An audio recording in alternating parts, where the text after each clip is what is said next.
one of the sacred places in the Bible, if you are reading the Bible, is the mountain. In fact, sa Biblia, ilang beses na napakahalaga ang pangyayari sa bundok. We go back to the Old Testament. We have Mount Sinai. That's where Moses encountered God. It was given the Ten Commandments, a place of encounter. Fast forward po tayo. Ngayon, di ba, sa Transfiguration in Mount Tabor or Tabor, however you want to pronounce it, it's where the three closest apostles saw the glory of Jesus. And of course, we should not forget Mount Calvary. It's where Jesus manifested His great love for all of us. So in short, yung bundok pala ay hindi lang nailagay dyan dahil ito ay isang bundok, kundi the mountain is a place of encounter with God. Pero para sa atin kasi, mga tao, kung pwede, iniiwasan natin yung bundok, primarily because of the terrain. Okay. Siyempre, lalong-lalo na, sinong may gusto sa atin umakyat sa bundok? Not unless you are a mountaineer, okay, yun ang buhay mo. Pero para sa atin, kung pwede ba iwasan na lang yung bundok na yan? Kaya nga ako, I'm assigned sa Tamdagan. Pag nag-i-invite ako ng pupunta, malayo yun, maraming bundok. Sabi ko, bakit ayaw nyo sa bundok? Ang ganda-ganda sa bundok. Most probably, sa kaisipan ng tao, gusto nating iwasan ang bundok. Primarily, iniiwasan natin yung hirap doon papunta. But you see, the greatest encounter or the greatest view is always at the top of the mountain. Lagi niyong tatandaan yan. Ako pag nagbabike, pinakamahirap na i-encounter mo, yung bundok. Pero pinakamasarap din, rewarding, is sa tuktok ng bundok. Bakit? Pagkatapos ng lahat ng hirap mong umahon, hirap ka. Pagdating mo sa tuktok, wow! Ang ganda pala ng view. That is the mountain in the spiritual life. Bakit? Iko-connect natin ito sa buhay ni Jesus. Alam nyo, if you read the Gospel of St. Mark, the account of the Transfiguration is on chapter 9. The previous chapter of that, chapter 8, part of that is the first prediction of the suffering and death of Jesus. Parang si Jesus, tatapatin niya ang kanyang mga alagad na ako, pupunta ako sa Jerusalem, maghihirap ako, pahihirapan ako, at doon ako mamamatay. Kaya yung mga alagad, they got discouraged. Dahil sa kanilang kahinaan, nawalan na sila ng gana. Pinanghinaan sila ng loob. Kaya ang ginawa ni Jesus to reassure these three apostles, dinala niya sila sa isang bundok to remind them, yes, I am going up to suffer and die.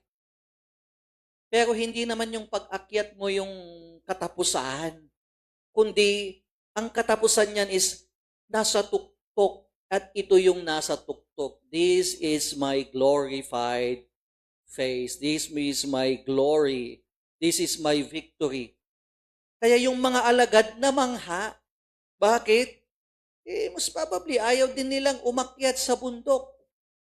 Naturally, human beings will avoid going up the mountain, meaning to say, ayaw nating maghirap, ayaw nating pag nasa may hirap ka, akala mo yun na yung katapusan mo, o ayaw mong daanan yan kasi baka maraming difficulties dyan, maraming iiwasan mo yan. And the apostles have that in mind. Pero sinasabi ni Jesus, huwag kayong mag-alala sa pag-akyat sa bundok. Because on top of that mountain, you will encounter greater things, greater than the troubles and problems or difficulties that you have encountered going up this mountain. Kaya napakaganda yung transfiguration of the Lord. It's very symbolic for all of us. Kasi katulad ni Jesus, bawat isa po sa atin, meron tayong bundok na inaakyat. Yung iba nga, araw-araw umaakyat sa bundok. Well, symbolically, metaphorically, yes, it's correct. Sa atin, araw-araw, may bundok tayong inaahon. For example, ngayon, ano ba yung inaahon natin? Ang hirap ng buhay ngayon. Ang nagmamahal lahat ng mga bilihin. Pero ito, inaakyat natin araw-araw. Yung mga magulang ngayon, pasukan na eh. First week or second week of classes na ngayon. Mahirap na naman. Bakit? Mag-iisip ka na naman yung baon, saan ka kukuha ng baon, anong lulutuin mong ulam, saan ka kukuha ng pang-tuition fee. Ang dami mong iisip. Ito yung bundok na inaahon mo araw-araw. Yung mga may negosyo, alam nyo ngayon ang mga negosyo, yung iba pumapatok. Pero ngayon, marami ding negosyo namamatay. Ito rin yung bundok nila. Paano kaya? Kikita pa kaya kami ngayon o next week o baka malulugin? Ang daming bundok. In short, in life, we have all mountains to climb. Pero sinasabi ni Jesus, do not be afraid to climb the mountain. Because even if it is difficult, even if it is painful to go up, the reward is on top of the mountain.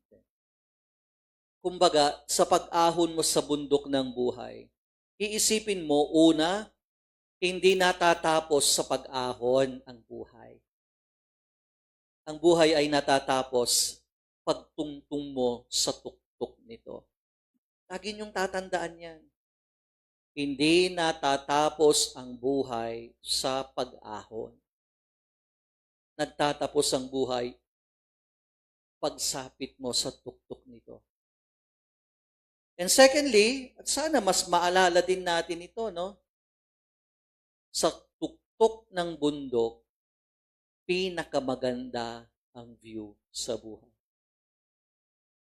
You will never appreciate the best view in life unless you have gone through difficulties in life. Lagi niyong kung ikaw nabubuhay ka sa pangmadalian lang, pasarapan lang, hindi mo ma-appreciate yung pinakamagandang view. Pero pag ikaw ay dumaan sa napakaraming hirap sa buhay, pagkatapos nun, hindi ba napaka-fulfilling and rewarding? Pinakamaganda yun.